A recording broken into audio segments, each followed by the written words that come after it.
Shalom Bapak Ibu Saudara yang dikasihi Tuhan, dimanapun Bapak Ibu Saudara berada. Selamat pagi. Mari bersama-sama kita siapkan hati kita siapkan diri kita untuk datang kepada Tuhan dalam doa pagi pada kesempatan hari ini. Mari bersama-sama kita tundukkan kepala dan kita berdoa.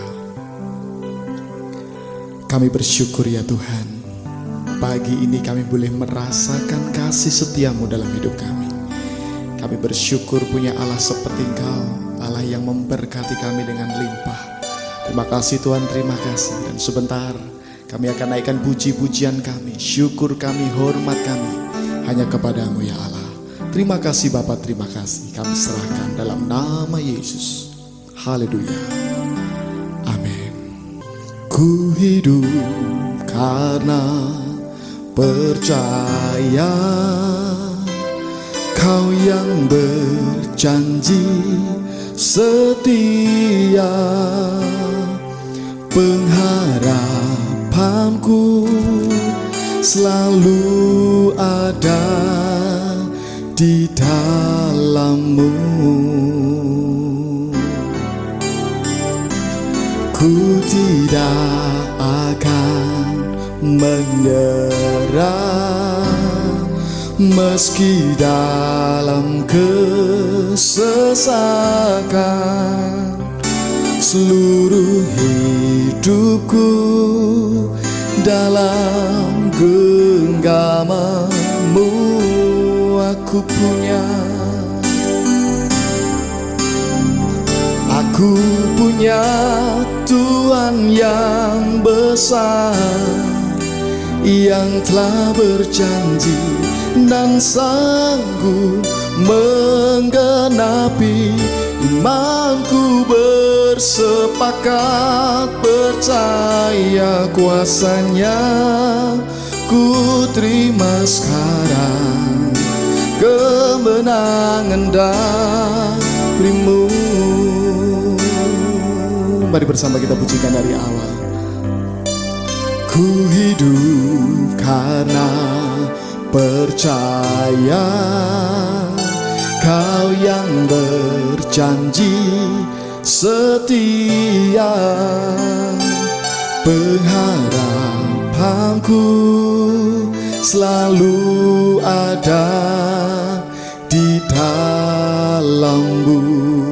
Ku tidak akan menyerah, ku tidak akan menyerah meski dalam kesesakan. Seluruh hidupku dalam genggaman-Mu aku punya. Aku punya Tuhan yang besar, yang telah berjanji dan sanggup menggenapi. Imanku bersepakat percaya kuasa-Nya. Ku terima sekarang kemenangan. Aku punya Tuhan yang besar, yang telah berjanji dan sanggup menggenapi. Imanku bersepakat percaya kuasa-Nya. Ku terima sekarang kemenangan. Aku punya Tuhan yang besar, yang telah berjanji dan sanggup menggenapi. Imanku bersepakat percaya kuasa-Nya. Ku terima sekarang kemenangan dari-Mu. Ku terima sekarang, ku terima sekarang kemenangan dari-Mu. Ku terima sekarang, ku terima sekarang kemenangan dari-Mu. mari sembah Dia. Berikan ucapan syukur yang terbaik, segala puji dan hormat hanya bagi Dia. Haleluya, haleluya, haleluya. Aku punya Tuhan yang besar, aku percaya kepadamu. Engkau Allah yang baik, Engkau Allah yang menepati janji. Haleluya. Terpujilah namamu Tuhan, terpujilah Engkau Raja. Terima kasih, terima kasih. Haleluya.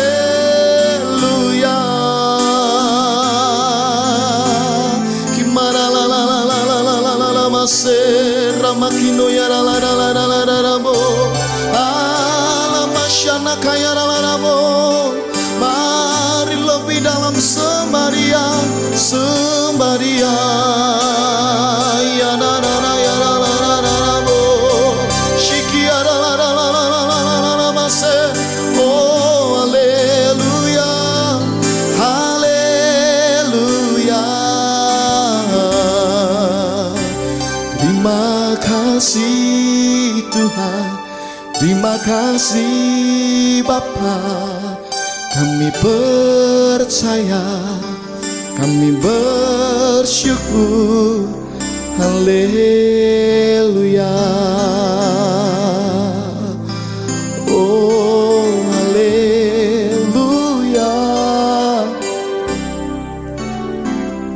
Aku punya Tuhan yang besar, yang telah berjanji dan sanggup menggenapi. Imanku bersepakat percaya kuasanya. Ku terima sekarang kemenangan darimu. Aku punya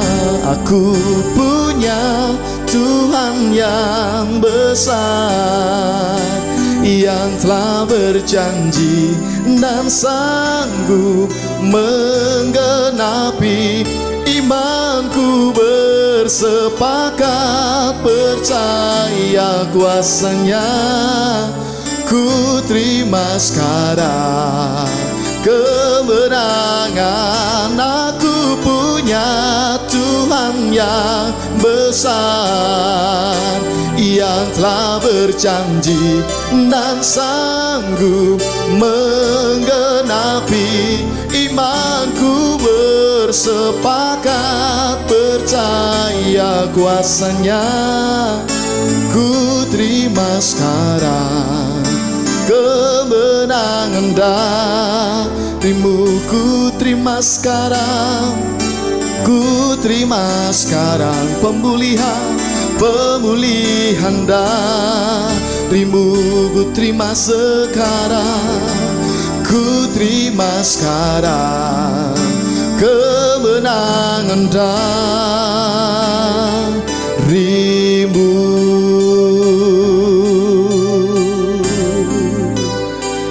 Mari bersama-sama kita siapkan hati kita untuk mendengarkan firman kebenaran daripada Tuhan. Terima kasih Bapak, terima kasih.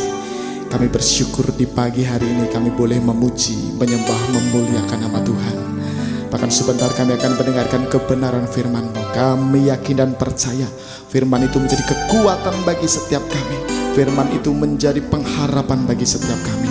Terima kasih Bapak, terima kasih. Kami serahkan dalam nama Yesus. Haleluya. Amin.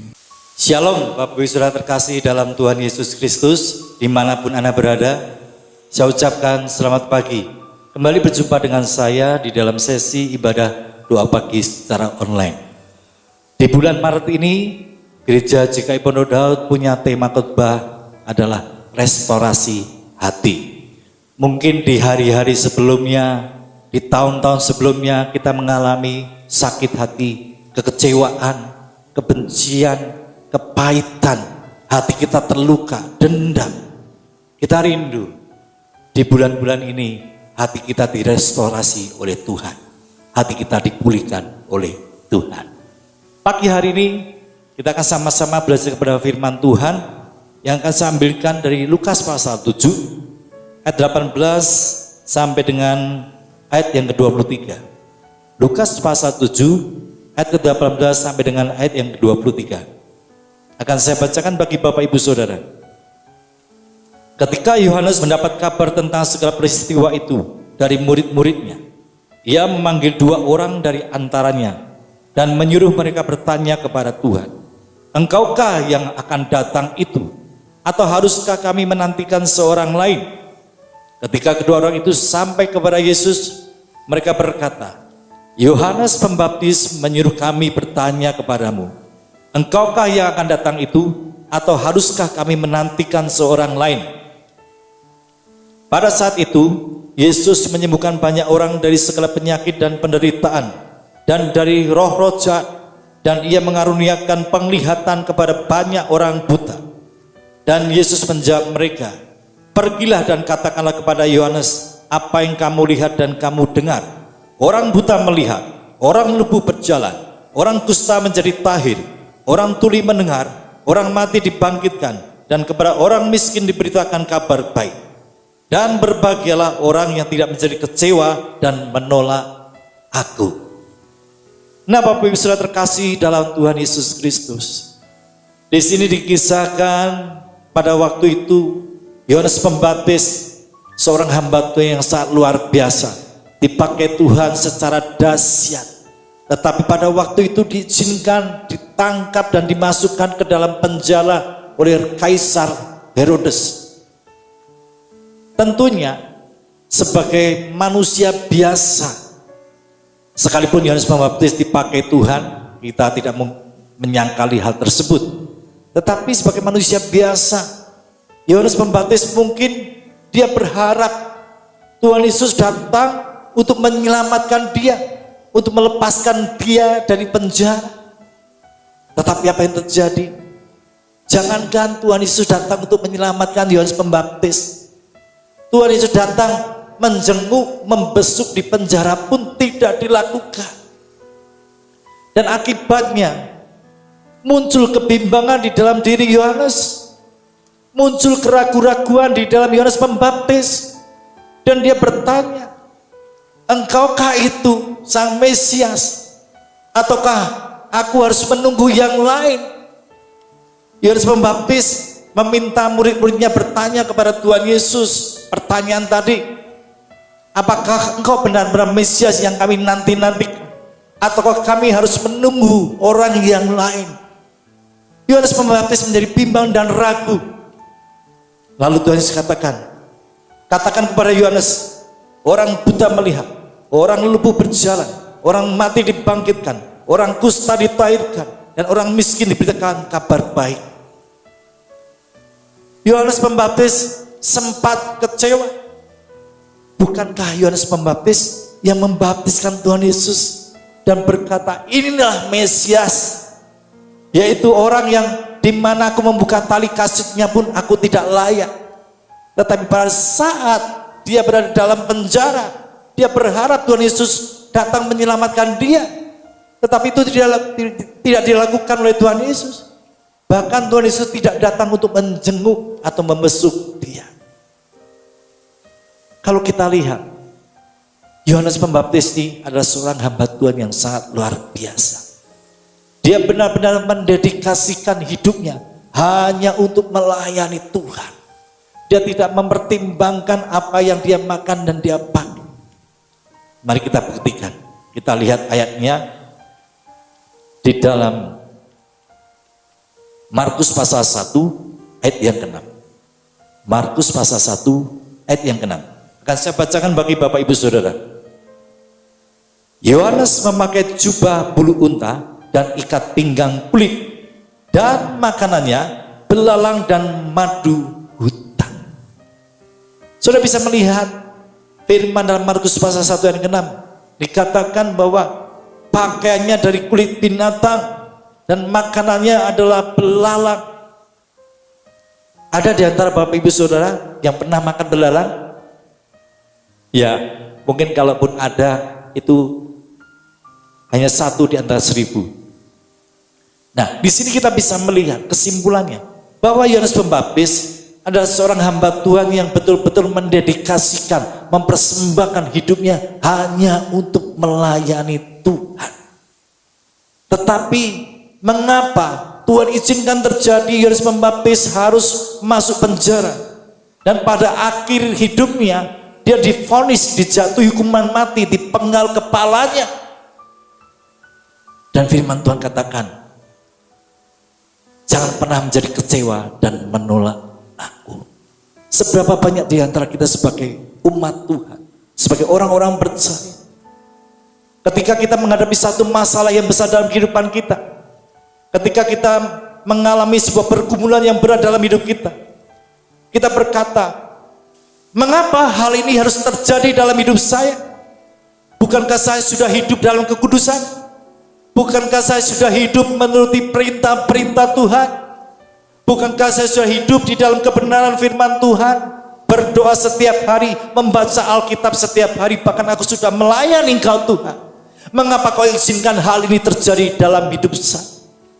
Ada berapa banyak orang Kristen menjadi kecewa kepada Tuhan karena masalah, beban berat persoalan itu menerpa kehidupannya. Satu hal yang mau kita pegang teguh, janji Tuhan itu ya dan amin. Kalaupun hari-hari ini saudara sedang mengalami beban berat, masalah yang besar itu menerpa perahu kehidupan saudara, saya yakin dan percaya di balik itu semua ada rencana Tuhan yang terindah yang sudah Tuhan siapkan bagi setiap kita. Ada rancangan Tuhan yang sempurna yang Tuhan sediakan bagi kehidupan kita. Jangan pernah kita menjadi kecewa kepada Tuhan. Tetap setia melakukan apa yang Tuhan perintahkan di dalam hidup kita. Dan ketika kita tetap taat, kita tetap bersyukur kepada Tuhan, kita tetap bersukacita dalam segala keadaan, maka saya yakin dan percaya rancangan Tuhan yang sempurna, rencana yang Tuhan terindah itu akan Tuhan nyatakan di dalam kehidupan kita. Habakuk berkata, sekalipun pohon ara tidak berbunga, pohon anggur tidak berbuah, sekalipun sawah ladang tidak menghasilkan, kambing domba terhalau sudah, namun aku akan beria-ria di dalam Tuhan. Aku akan bersuka cita di dalam Tuhan. Aku akan senantiasa mengucap syukur di dalam segala perkara. Dan kalau kita melihat, Tuhan punya rencana terindah untuk Yohanes Pembaptis. Akhir hidupnya, Yohanes Pembaptis dihukum mati dengan dipenggal kepalanya. Kita lihat ayat selanjutnya.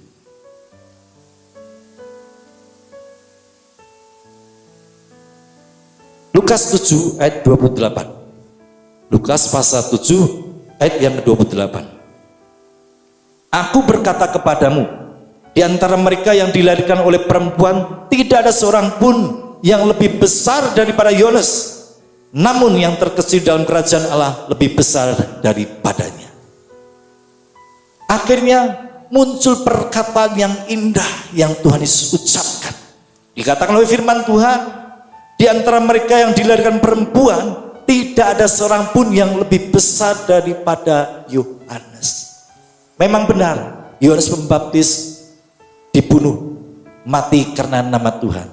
Tetapi kitab Wahyu katakan, barang siapa mati karena nama Tuhan, dia akan memerintah sebagai raja bersama dengan Tuhan Yesus. Saudaraku terkasih dalam Tuhan Yesus, tidak semua orang Tuhan izinkan mati untuk nama Tuhan, sekalipun mereka ingin mati untuk nama Tuhan.